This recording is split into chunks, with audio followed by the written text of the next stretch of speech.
įlendi į soc tinklus ir supranti, kad įsigalioja kažkoks keistas formatas. Aš jį pavadinčiau viešos ataskaitos Andriui Tapinui. Taip, žinomas visuomenininkas ar žurnalistas, nežinau.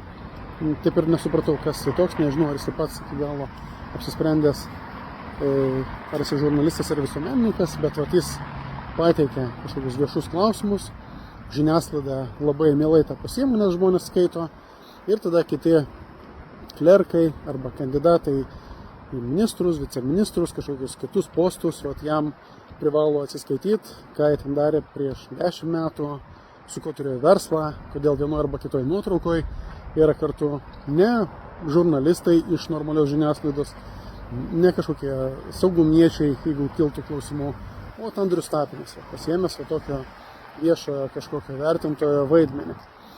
Kaip ir minėjau, turbūt dėl to, kad tai yra žiūrima, skaitoma, tas formatas vis prigyja, bet tai formuojama labai bloga praktika.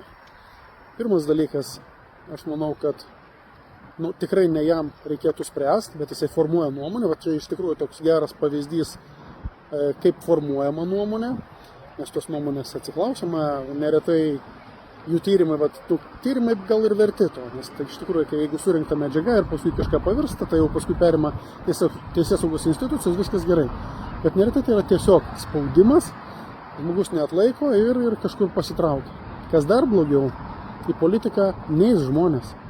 Kam įdomu eiti į politiką, kandidatuoti kažkokį postą, jeigu tu žinai, kad su didelė tikimybė, nebent tu priklausai tai teisingai partijai, tai tada nieks tavęs nežiūrės, neieškos ir nesidomės.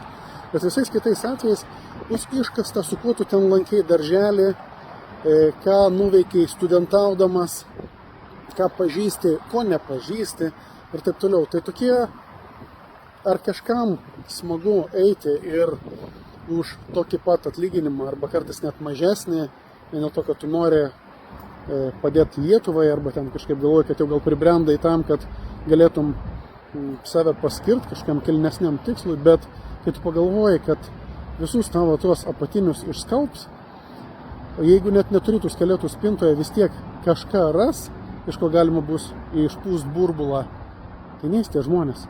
Mes patys programuojam, kad pas mus eis greičiausiai arba dundukai, arba tie, kurie tiesiog kiaulės akytam atlaikys bet kokį puolimą. Ar mes tikrai to norime? Aš to ne.